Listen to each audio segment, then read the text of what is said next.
Hello hello hello guys, आप सभी का स्वागत है हमारे एक और लेक्चर में। And this is going to be the last lecture. एंड इस लेक्चर में हम पढ़ने वाले हैं interface Python with MySQL. Like अभी तक हमने पाइथन पढ़ लिया, हमने माइस्क्यूएल पढ़ लिया, सो क्यों ना उन दोनों को अब साथ में जोड़ दे। तो अब हम वही सीखेंगे कि हम कनेक्ट कैसे करेंगे हमारे माइस्क्यूएल को पाइथन से। नाउ द क्वेश्चन का हमको क्यों कनेक्ट करना है। So the thing is, Python में हम फ्रंट एंड में कोड तो कर देते हैं कि लाइक हाँ मेरे को ये चाहिए, मैं ये करूँ तो ये डेटा मुझे चाहिए, मैं यूज़र से नाम ले रहा हूँ, उसका नंबर ले रहा हूँ। बट थिंग इज, मुझे इसको कहीं तो स्टोर करना होगा ना।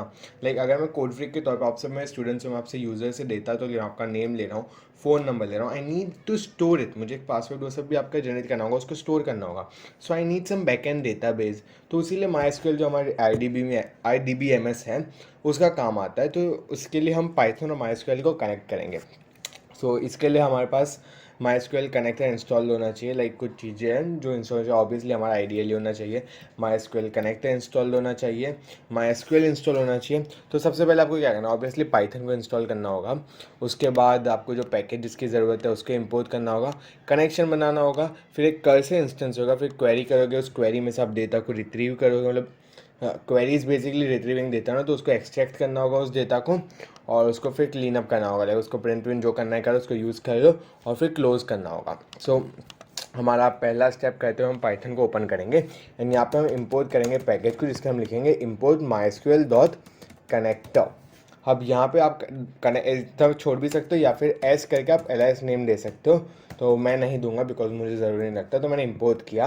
एंड उसके बाद मेरा दूसरा स्टेप होगा, एक कनेक्शन ऑब्जेक्ट नाम बनाना होगा। तो ये जो मैं माइक कॉन लिख रहा हूँ वो एक कनेक्शन ऑब्जेक्ट है, वो मैं खुद से एक वेरिएबल लिख रहा हूँ। अब यहाँ पे मैं फॉर एग्जांपल मैं लिख सकता हूँ हसन कनेक्शन। तो ये मेरा कनेक्शन ऑब्जेक्ट ये भी बन रहा है। तो एक वेरिएबल नेम आप कुछ भी लिख सकते हो। तो मैं हसन कनेक्शन लिखता हूँ equals to MySQL dot connector dot connect. Parenthesis के अंदर हम लिखेंगे सबसे पहले तो होस्ट।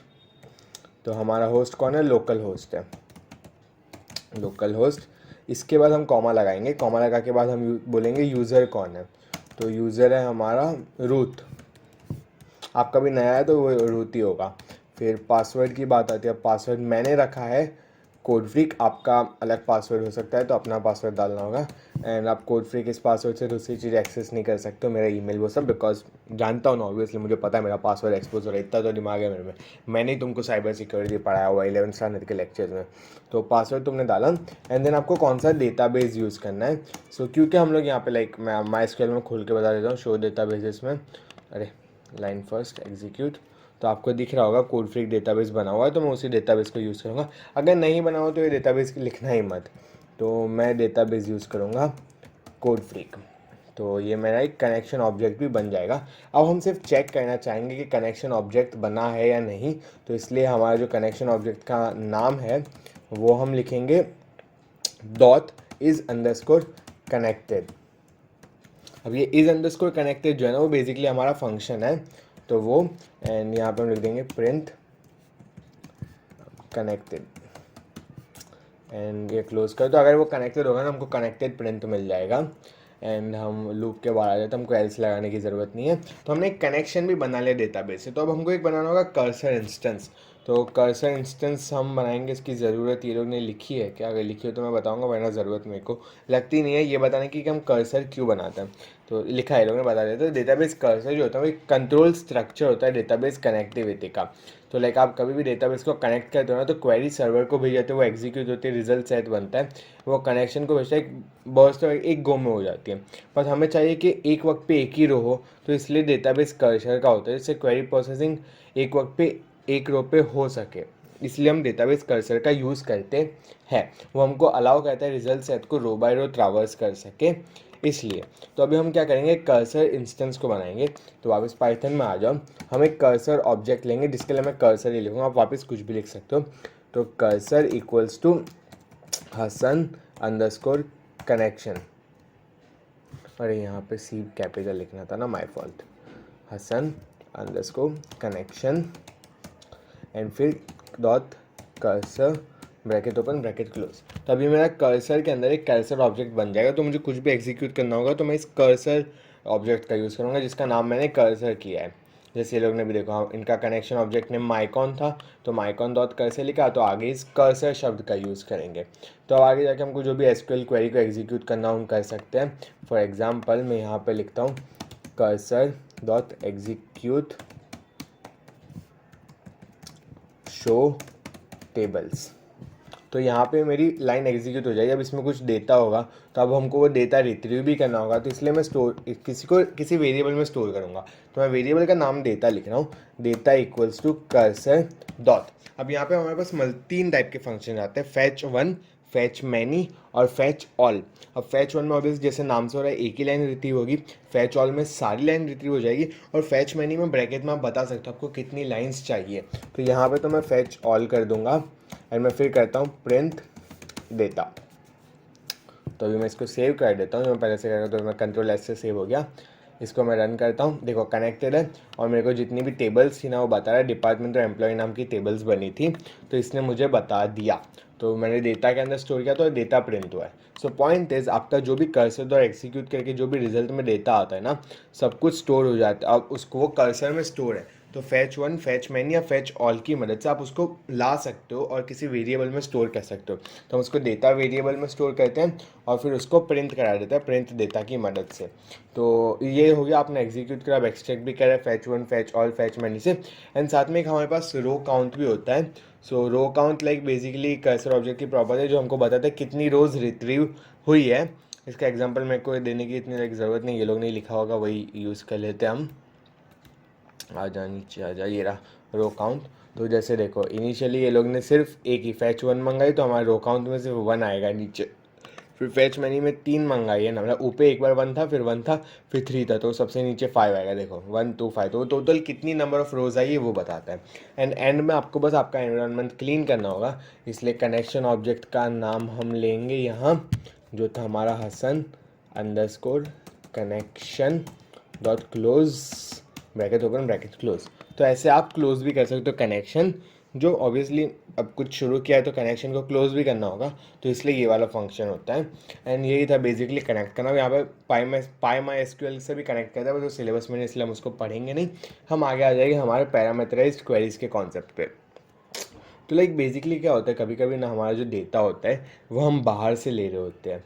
अब इसका एग्ज़ाम्पल जो है वो मैं आपको कैसे, ये लोग का ये कुछ लेते हैं। लाइक सी, मैंने आपको स्कोप का कॉन्सेप्ट पढ़ा था 11th में, शायद हमने रिवीजन ऑफ क्लास 11 पाइथन में भी पढ़ा था स्कोप का कॉन्सेप्ट, कि कोई चीज़ें लोकल होती है और कोई ग्लोबल होती है। तो सेम तो नहीं है, बट डिफरेंस है दैट कुछ कुछ जो होता है वो आपके वेरिएबल्स एसक्यूएल में स्टोर्ड है, कुछ पाइथन में स्टोर्ड है। तो यहाँ पे क्या आप काइंड ऑफ लिंक दे सकते हो, जैसे कि 2 नए तरीके, एक ओल्ड तरीका और एक नया तरीका है। तो ओल्ड तरीके में आप ऐसे %s लिख के यूज़ कर सकते हो। तो आप जो क्वेरी लिख रहे थे उसको तो आप लिख ही रहे हो इन्वर्टेड कॉमर्स में, और उसके अंदर आपको जहाँ पे भी दूसरा कोई बाहर का यूज़ करना है तो आप %s लिखो, और फिर बाद में आप उस ब्रैकेट के बाहर आ जाओ, मतलब इन्वर्टेड कॉमर्स के बाहर आ जाओ, वापस % लगा के आपको जो भी वैल्यू देनी थी वो लिख सकते हो। एक बेसिकली क्या है, आप ये सिलेक्ट वाली लाइन है, select all from student where marks is greater than %s। तो अब यहाँ पर अगर मैं मार्क्स इज ग्रेटर देन 50 लिखता तो पूरी क्वेरी एक के एक जा रही है, वो आपका जो डेटाबेस है उसी के अंदर वैल्यू स्टोर की हुई है। बट द थिंग इज़, यहाँ पे %7 की जगह अगर कोई वेरिएबल होता तो वो पाइथन में नया बना होता ना, तो उसको एसक्यूएल को पता ही कैसे कि वो वेरिएबल एग्जिस्ट कर रहा है। तो इसीलिए हम पैरामीटराइज्ड क्वेरीज का यूज़ करते हैं। जैसे ये देखो राम है, वो हमने आइडियली में बनाया, आईडी जो है उसको हमने आइडियली में बनाया, इनपुट को नया आइडियली में बनाया हमने। तो द थिंग इज़, इसको जब हम एग्जीक्यूट आउट कर रहे हैं तो हमको अलग से ये पैरामीटराइज्ड क्वेरीज की तरह डालना पड़ेगा, बिकॉज वो पाइथन और माइस्क्यूएल दोनों अलग अलग जगह की चीज़ें थी, इसलिए हमको पैरामीटराइज्ड क्वेरीज का यूज़ करना पड़ता है।